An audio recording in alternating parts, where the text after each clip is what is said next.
very happy to have you all. We want to show you what it's really like here.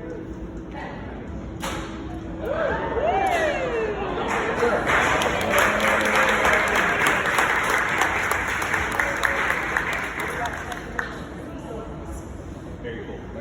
Wow. I think I'm as excited as everybody. I'm going to try and speak as loudly as I can. Can everybody in the back, can you hear me if I talk this loud? Is that awesome? Awesome. All right. First, thank you all so much for coming. In case you don't know, my name's Clark. I'm the former chef, owner of Heirloom Restaurant, and now I'm doing a project. I sold Heirloom back in December, for those of you who don't know. So I'm moving to Oregon, and this is the first of a few pop-up dinners that I'm going to be doing throughout the city between now and my move to Oregon. So it's called Potential Pantry is the idea, and we're trying to highlight food waste and new ways of cooking and new ways of dining. So what better place to experience new dining than in the middle of a hemp farm, in the middle of Charlotte? So, like I said at the beginning, I'm probably as excited as anybody to be here. When Nicole and I first spoke about this, I was like, we can do a dinner in the grow room during full flower? Like, so, very, very exciting. For those of you who don't know, this is Nicole and Gail. They are the owners of Queen Hemp Company and our fantastic host for the evening.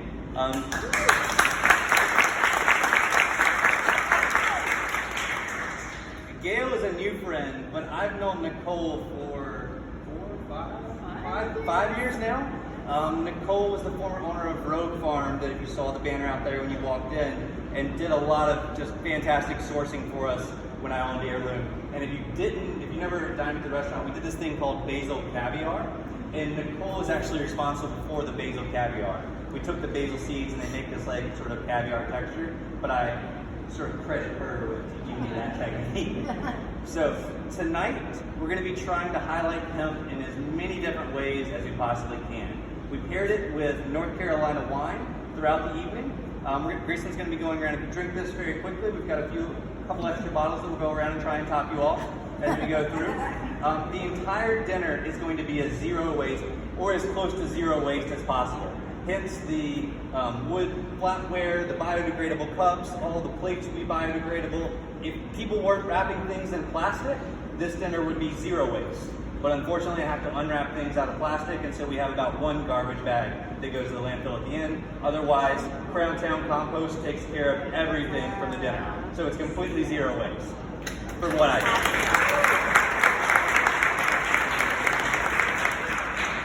So again, just highlighting hemp in as many ways as possible. So for the first course, we did a wedge salad, and I'm going to come back out and talk on each course, tell you about what we did with the hemp, how we're highlighting the dish, and what we're doing. But this one, it's a wedge salad. So we took iceberg lettuce, cut it out in the shape of a mushroom, because if you don't know me, I'm big on mushrooms. And then we've got some tomatoes on there, a little bit of salt, pepper, some red onions. We tried to make the lettuce look as much like a mushroom on the plate as we possibly could. So the red onion sort of looks like dots on the mushroom. There's some lettuce from a farmer, David. David, where are you? Yeah, David's back there. David gave me some lettuce when he walked in this evening, so we had to highlight that. We had to get that in for this evening. And then the dressing on this is a hemp blue cheese dressing. So we just took the leaf material off of the plants and we blended that into a blue cheese dressing that obviously I made myself. And then just a little bit of salt and pepper on there, and then beaver bacon. So again, Potential Pantry, trying to highlight things. There's a trapper up on Mountain Island Lake. It has to eventually remove beavers because they've become invasive on Mountain Island Lake. There may be tens of thousands of beavers in Mountain Island Lake, believe it or not. So I took the tail, which is the thing that I was probably the most excited to cook with, salt cured it, smoked it, made a bacon out of it. If I didn't tell you it was beaver, you'd be tasting it and you'd be like, that's a weird bacon, it tastes something different. So it's beaver bacon on there for the garnish this evening. I know of 2 dietary restrictions. I know there's a vegetarian in-house, and I know there's a pescatarian in-house. Am I correct in that? Awesome. Does anybody else have any fun dietary restrictions you kept secret? Nice. Beautiful. So you just let Graceland know. Graceland's my wife. She's back there in black. She'll be helping out as much in the front of house this evening. If you just let her know, she'll come around and give dietary restrictions as she's dropping things off. But we've accommodated those 2 things this evening, and I'm ready, prepared for it. There's substitutions as we go throughout the evening on everything. Otherwise, I think that's it. I'm going to let Nicole and Gail tell you all about their amazing space now, because again, just how cool is this? Just so exciting. So thank you all so much for coming. Oh, the wine that you're drinking for the first course is a Viognier. All the wine comes from Jones Von Drayle. They're in Thurman, North Carolina, and I say that their wine, in my opinion, is the best wine being made in North Carolina right now. If you brown bag their wine, I think you could put it against California wines, French wines, Old World, New World. I think it's just great wine. It's not just great wine because it's from North Carolina. So Viognier, really nice, bright, fresh, should go really well with the salad. I'm gonna get back there and we're just gonna start getting salads out. Eat salad. As we drop this stuff, just eat. You don't have to wait. We're gonna keep this thing moving as quickly as we possibly can. But you all seem like friends. We sat you family style. Just enjoy the meal, enjoy the evening, and it's a pleasure to have you all here. Thank you.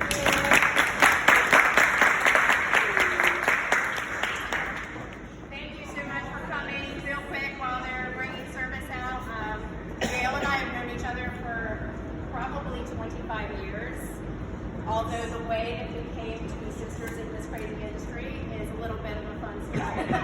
So I actually was, when I first got the industrial hemp license, which was the first in Mecklenburg County, I consulted with her husband Scott on some different things that were going on with the license and had some decisions to make and about the other company. And he said, well, if you ever want to take this to a different place, let me know. I know someone.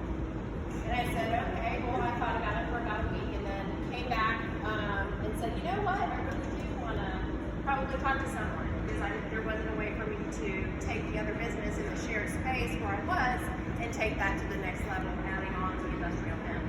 And so he said, well, come on over, make your pitch, let me hear what you have to say. And so I did, and after that, he said, great, she's in. And I think we almost as shocked as anyone was about that. And I'm an accountant. I know too much to be dangerous actually right now. But yeah. So that is the beginning of this journey. And one of the things I want to, as we're moving through the courses, I want to talk a little bit about the history. So industrial hemp dates back to 8000 BCE, and originally it was in Taiwan, with modern China and Taiwan, and then moved its way around Europe and Asia through South America and then up to North America. We began using this incredible plant as pottery material and then also as food because the seed is one of the most complete vegetarian sources of protein, high in omega-3s and 6s.